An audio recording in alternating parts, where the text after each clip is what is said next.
Assalamualaikum anak semuanya. Salam. Bagaimana kabarnya? Alhamdulillah sehat. Sehat. Sebelum Bapak mulai pembelajaran, Bapak ambil absen dulu ya. Muhammad Falizan Dami, Iya Pak. Afril Ahmad, Pak. Alfa. Besok bilang sama dia ya, agar hadir di pertemuan selanjutnya ya. Karena materi yang kita pelajari hari ini sangatlah penting. Nah, sebelum kita mulai pembelajaran, kabarnya kita berdoa terlebih dahulu. Berdoa. Bismillahirrahmanirrahim. Rabbi shrah sadri wa yassir li amri wahlul 'uqdatam min lisani yafqahu qawli. Rabbi zidni ilman warzuqni fahman. Nah, semoga pembelajaran kita dengan doa tadi bisa berjalan dengan lancar dari awal sampai akhir nantinya ya. Baik, sebelum Bapak memulai pembelajaran, alangkah baiknya silahkan bersihkan apa yang perlu dibersihkan agar kita bisa memahami pembelajaran dengan baik nantinya.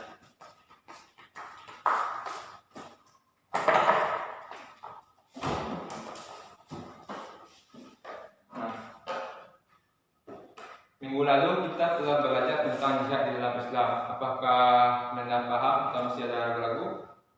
Paham. Baik, kita masuk pembelajaran pada hari ini, yaitu tentang sumber hukum Islam yang muttafaq. Sebelum kita masuk pada macam-macam dari sumber Islam yang muttafaq, Bapak akan menjelaskan terlebih dahulu apa itu sumber Islam yang muttafaq. Sumber Islam yang muttafaq ini adalah suatu sumber hukum Islam yang disepakati oleh semua ulama muslimin. Nah, sumber Islam yang muttafaq ini terbagi pada 4. Yang pertama Al-Quran, yang kedua hadis, yang ketiga ijma', dan yang keempat qiyas. Nah, kita akan bahas yang pertama itu Al-Quran. Al-Quran pengertian bahasa berasal dari kata qara'a, yang qira'u,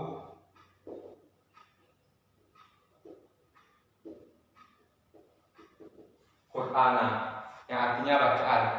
Sedangkan Al-Quran menurut istilah itu kalam atau firman Allah yang diturunkan kepada Nabi Muhammad melalui perantara malaikat Jibril secara berangsur-angsur, yang dimulai dari surat Al-Fatihah dan diakhiri dengan surat An-Nas, dan membacanya bernilai ibadah.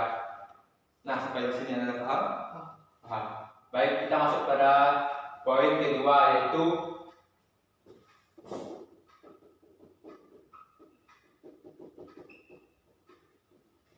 sifat Al-Quran dalam menetapkan hukum. Nah, di sini sifat Al-Quran dalam menetapkan hukum ada 3. Yang pertama, tidak menyulitkan. Kita berpedoman pada dalilnya, yaitu firman Allah, Bismillahirrahmanirrahim, yuridullahu bikumul yusra wa la yuridu bikumul usra. Yang artinya Allah menghendaki kemudahan bagimu, namun Allah tidak menghendaki kesukaran bagimu. Kita contohkan saja seperti sholat. Apabila kita dalam perjalanan, kita bisa sholat itu dengan cara menjamaknya ataupun mengkasarnya. Dari sini ajaran Islam ini tidak menyulitkan umatnya. Nah, yang kedua itu menyedikitkan beban. Dan yang ketiga, memiliki proses dalam pelaksanaannya. Dari sini kita contohkan saja dalam mengharamkan kamar. Dalam mengharamkan kamar ini ada 3 prosesnya. Yang pertama, menjelaskan manfaatnya ini lebih kecil dibandingkan buruknya. Dan yang kedua itu melarang orang untuk melakukan sholat. Kita contohkan berdasarkan dalil Bismillahirrahmanirrahim, wala taqrabus shalah wa antum sukara. Artinya jangan kamu sholat dalam keadaan mabuk. Nah, yang ketiga itu menegaskan bahwasanya haram khamar dan perbuatan-perbuatan lainnya. Nah, sampai sini Anda paham? Paham. Nah, kita masuk pada bagian ketiga. Bagian ketiga ini yaitu bagian-bagian besar di dalam Al-Quran. Bagian-bagian besar di dalam Al-Quran ini ada 2. Yang pertama, hukum yang menetapkan hubungan manusia dengan Allah. Nah, hubungan manusia dengan Allah ini disebut dengan ibadah. Ibadah di sini terbagi juga kepada tiga. Yang pertama, ibadah yang semata-mata dilakukan karena Allah, yang contohnya saja sholat. Yang kedua, ibadah yang berkaitan dengan harta benda dan masyarakat, contohnya saja zakat. Dan juga ibadah yang berkaitan dengan badannya dan masyarakat, yaitu haji. Dan yang kedua, hubungan manusia dengan manusia. Nah, hubungan manusia dengan manusia ini juga disebut dengan muamalah, yang juga terbagi pada 4 poin. Yang pertama, berkaitan dengan jihad. Dan yang kedua, berkaitan dengan penyusunan rumah tangga seperti perkawinan, perceraian, harta pusaka, dan keturunan. Dan yang ketiga, berkaitan dengan hukuman. Contoh hukuman atau disebut juga dengan jinayah seperti kisas, hudud, dan yang lain-lain. Dan yang keempat itu berkaitan dengan jual beli, sewa menyewa, dan lain-lain. Nah, di sini itu juga termasuk pada muamalah dalam artian sempit. Nah, kita masuk pada pembahasan yang keempat, itu kedudukan Al-Quran. Terkait dengan kedudukan Al-Quran di sini memiliki peranan yang sangat penting, yang mana Al-Quran ini sebagai sumber hukum Islam yang pertama dan yang paling utama di dalam yang dipakai oleh umat Islam dan para ulama Islam. Nah, karena itu Al-Quran dijadikan sebagai dasar atau undang-undang tertinggi dibandingkan dengan sumber hukum Islam yang lainnya. Nah, kita masuk pada yang kelima, fungsi dari Al-Quran. Terkait dengan fungsi dari Al-Quran ini ada 5 fungsinya. Yang pertama, Al-Quran ini dijadikan sebagai pedoman dan petunjuk bagi umat manusia, sebagaimana terdapat dalam dalil firman Allah surah Al-Baqarah ayat 2 yang berbunyi Bismillahirrahmanirrahim, Zalikal kitabul la raiba fihi hudal lil muttaqin, yang artinya kitab Al-Quran ini tidak ada keraguan padanya, petunjuk bagi orang-orang yang bertakwa. Nah, dari sini dapat kita simpulkan bahwasanya Al-Quran itu bisa dijadikan pedoman dan petunjuk bagi kita manusia. Dan yang kedua, fungsi dari Al-Quran ini adalah pembenar dan penyempurna kitab-kitab terdahulu, yang mana Al-Quran di sini dijadikan penyempurna dari kitab sebelumnya, yaitu kitab Zabur, Taurat, dan Injil. Dan yang ketiga, Al-Quran ini dijadikan sebagai mukjizat Nabi Muhammad. Mengapa demikian? Karena orang-orang kafir Quraisy dan orang-orang Yahudi dan Nasrani tidak mempercayai bahwa Nabi Muhammad itu adalah utusan Allah, maka Allah menjadikan Al-Quran ini sebagai mukjizat dari Nabi Muhammad. Maka dari situlah kita tahu bahwasanya Al-Quran itu adalah mukjizat Nabi Muhammad. Dan orang-orang kafir Quraisy maupun Yahudi Nasrani ada yang mempercayainya dan ada juga yang menentangnya. Dan yang keempat itu Al-Quran dijadikan sebagai pemberi keselamatan dan kebahagiaan. Mengapa demikian? Karena di dalam Al-Quran itu telah diatur segala bentuk kehidupan, aturan yang ada di dunia sampai di akhirat. Nah, dari sini kita dapat memahami Al-Quran itu dan bisa kita jadikan sebagai rujukan bagi kita agar kita selamat nantinya dan juga mendapatkan kebahagiaan di dunia maupun di akhirat kelak. Nah, kelima itu Al-Quran dijadikan sebagai pelajaran dan juga penerangan. Nah, di sini dalam Al-Quran itu terdapat berbagai macam kisah dari orang soleh maupun orang-orang yang durhaka. Dari orang-orang soleh ini kita bisa jadikan sebagai penerangan bagi kita agar kita meneladaninya dan menirunya. Sedangkan kisah-kisah orang durhaka ini kita jadikan sebagai pelajaran agar nantinya kita tidak melakukan itu. Apakah sampai di sini Anda paham? Paham. Nah, baik, kita lanjut pada pembahasan yang kedua, itu tentang hadis. Hadis di sini pengertian secara bahasa itu dekat, sesuatu yang baru maupun berita. Sedangkan menurut istilah hadis itu segala sesuatu yang disandarkan pada Nabi Muhammad, yaitu berupa perkataan, perbuatan, tingkah laku, ketetapan, dan cita-cita Nabi Muhammad. Nah, yang kedua itu kita membahas tentang kedudukan dari hadis. Kedudukan dari hadis ini yaitu dijadikan sebagai sumber hukum Islam yang kedua setelah Al-Quran, yang mana hadis ini dijadikan sebagai penjelas, penguat maupun penetapan hukum yang belum ada dalam Al-Quran. Nah, kita lanjutkan terkait dengan yang ketiga, fungsi dari hadis. Fungsi dari hadis ini ada tiga. Yang pertama,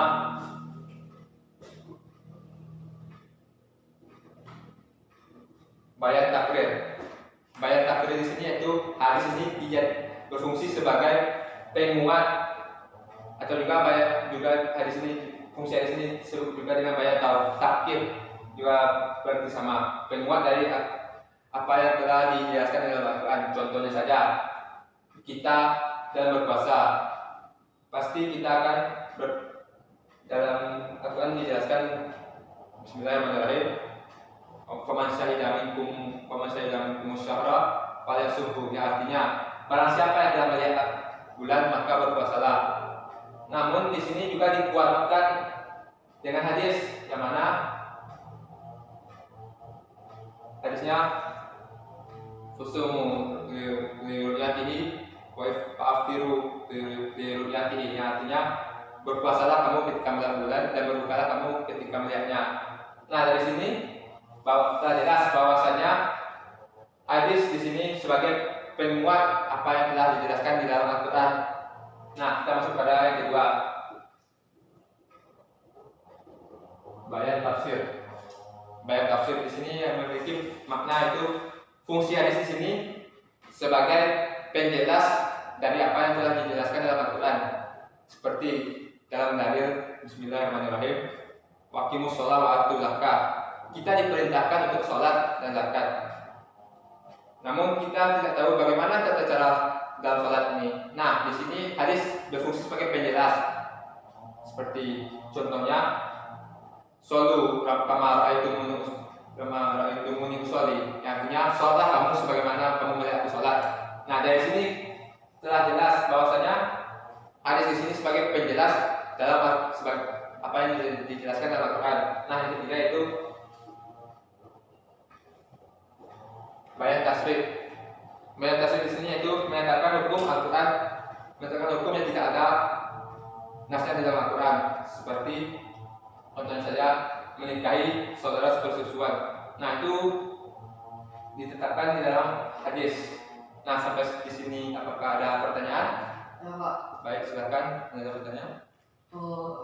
Apa perbedaan hadis dengan sunnah? Nah, perbedaan hadis dengan sunnah ya.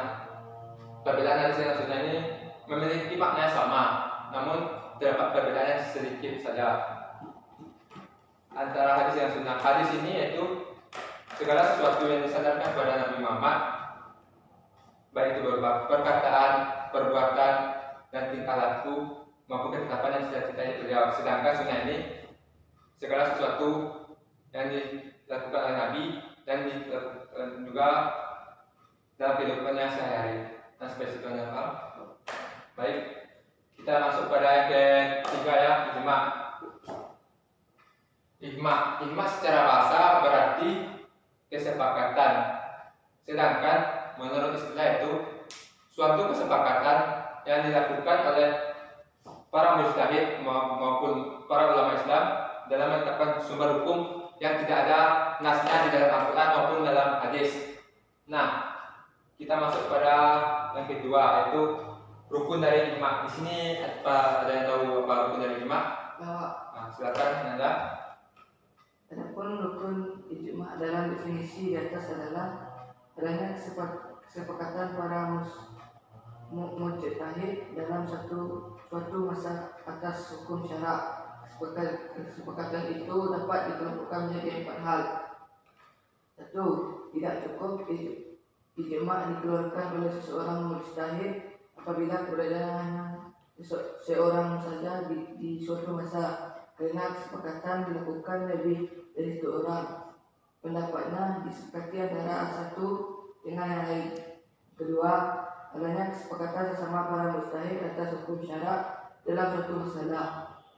Dengan melihat negeri, jenis dan kelompok mereka, andai yang disepakati atas hukum syarak hanya para mujtahid haramain Orang mustahil Irak saja, mustahil ahlu sunnah, mustahil ahli syiah, maka secara syarak kata khusus ini disebut ijma.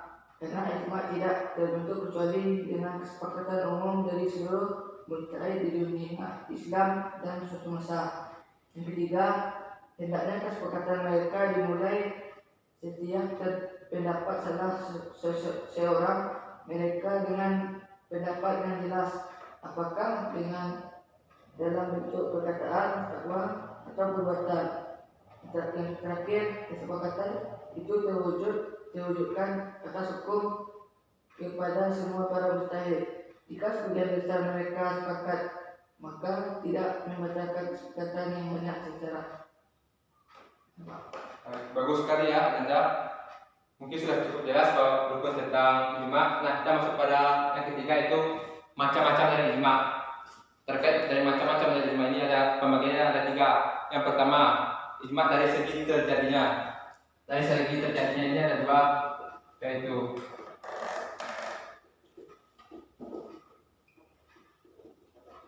ijma syariah dan yang kedua itu ijma sukuti.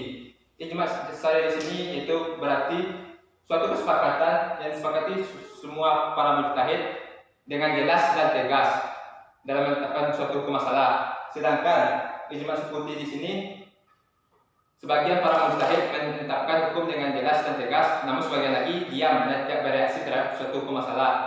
Nah, yang kedua, ijma berdasarkan dengan keyakinan. Ijma dengan berdasarkan keyakinan di sini ada 2 juga. Yang pertama ijma qat'i dan yang kedua ijma zanni. Ijma qat'i di sini yaitu suatu kesepakatan yang menghasilkan suatu dalil yang qat'i. Sedangkan ijma zanni itu suatu kesepakatan yang menghasilkan kesepakatan yang zanni. Nah, pembagian yang ketiga yaitu ijma berdasarkan pelaku ijtihad. Ijma berdasarkan pelaku ijtihad di sini ada 5. Yang pertama, ijma para sahabat. Ijma para sahabat di sini yaitu ijma yang dilakukan oleh para sahabat Nabi Muhammad SAW.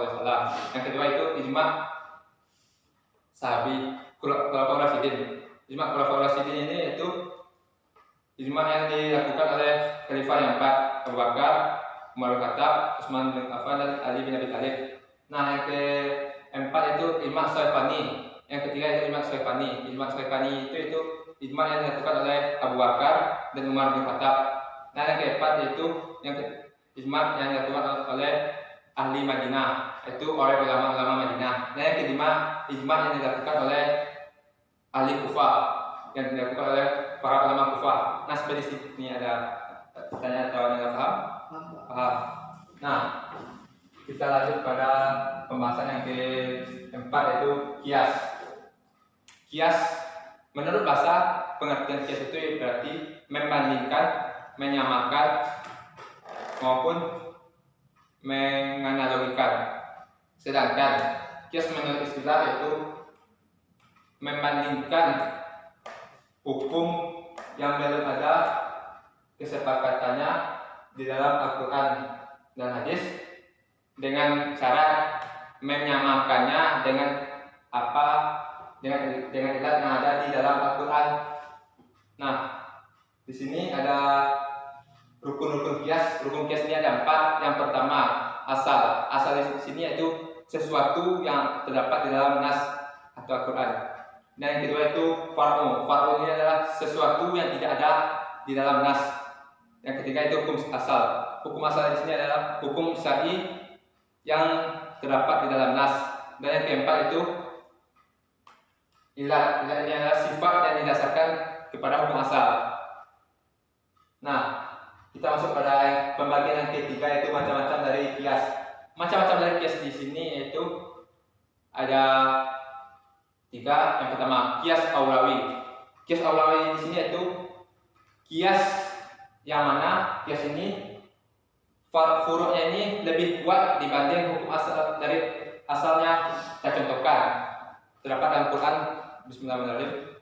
Fala taqul lahu uffin. Artinya kita janganlah kamu berkata ah atau Nah, pada masalah lain didapatkan juga memukul orang tua. Nah, di sini asalnya itu berkata A dan furu'nya ini memukul orang tua. Nah, furu'nya ini lebih kuat dibandingkan asalnya ini karena ilatnya ini sama-sama menyakiti orang tua. Apakah Anda paham? Paham. Nah, yang kedua itu kias musawi. Kias musawi ini adalah kias yang menyetarakan furu'nya dengan asalnya sama-sama setara. Contohnya saja, terdapat larangan memakan harta anak yatim, itu asalnya, dan furu'nya ini membakar harta anak yatim. Membakar di sini itu maksudnya membakar hartanya itu, baik itu dari segi membakar rumahnya maupun yang lain, mengambil haknya dengan cara yang paksa. Nah, di sini hukumnya ini sama-sama setara, sama-sama mengambil harta anak yatim itu sendiri. Nah, yang ketiga kita masuk pada kias adna. Kias adna ini yaitu furu'nya ini lebih rendah daripada asalnya. Nah, mungkin itu saja pembahasan kita pada hari ini. Mungkin sebelum Bapak menyimpulkan, silakan apakah ada dari Anda yang ingin menyimpulkannya? Baik, silakan. Sumber hukum mutlak. Sumber hukum mutlak adalah sumber hukum Islam yang telah disepakati oleh seluruh umat Islam. Sumber hukum yang mutlak ada 4, yaitu 1. Al-Quran adalah firman Allah berbahasa Arab yang diturunkan Allah kepada Nabi Muhammad melalui perantara malaikat Jibril yang sampai kepada kita secara mutawatir dan yang membacanya melakukan ibadah. Yang kedua, hadis. Hadis ialah segala hal yang datang dari Nabi Muhammad SAW, baik berupa ucapan, perbuatan, ketetapan dan cerita Nabi Muhammad SAW. 3. Ijma'. Ijma' adalah kesepakatan semua para mujtahid dari kaum muslimin pada suatu masa setelah wafat Rasulullah SAW atas hukum syarak yang tidak ditemukan dasar hukumnya dalam Al-Quran dan hadis. Terakhir, kias. Kias ialah menetapkan hukum suatu kejadian atau peristiwa yang tidak ada dasar nasnya dengan cara meminta kepada suatu kejadian atau peristiwa yang lain yang telah ditetapkan hukumnya berdasarkan nas karena ada persamaan ilat antara keduanya atau peristiwa itu. Bagus sekali nasihat yang berikan Agus. Nah, baik, Bapak akan menyimpulkan pembelajaran kita pada hari ini terkait dengan sumber hukum Islam yang mutlak, yaitu ada 4. Yang pertama, Al-Quran. Al-Quran di sini yaitu segala firman Allah yang diturunkan pada Nabi Muhammad melalui perantara malaikat Jibril yang diturunkan secara berangsur-angsur dimulai dari surah Al-Fatihah dan diakhiri dengan surah An-Nas dan membacanya bernilai ibadah. Yang kedua itu hadis. Hadis di sini yaitu segala sesuatu yang disandarkan pada Nabi Muhammad, baik itu berupa perkataan, perbuatan, tingkah laku, ketetapan dan cita-cita hidup Nabi Muhammad. Yang ketiga itu ijma'. Ijma' ini adalah kesepakatan yang disepakati oleh para mujtahid maupun para ulama Islam dalam menetapkan hukum Islam yang tidak ada ditemukan di dalam Al-Quran dan hadis. Dan yang terakhir itu kias. Kias di sini yaitu menyamakan suatu hukum yang tidak ada di dalam Al-Quran dengan cara membandingkannya sesuai dengan ilatnya. Nah, mungkin itulah pembahasan kita pada hari ini. Sebelum Bapak menutup pembelajaran kita pada hari ini, Bapak berikan tugas kepada Anda agar membuat kesimpulan pembelajaran kita pada hari ini. Apakah Anda mengerti? Iya. Baik. Pembelajaran kita selanjutnya, minggu selanjutnya itu tentang sumber-sumber hukum Islam yang mukhtalaf.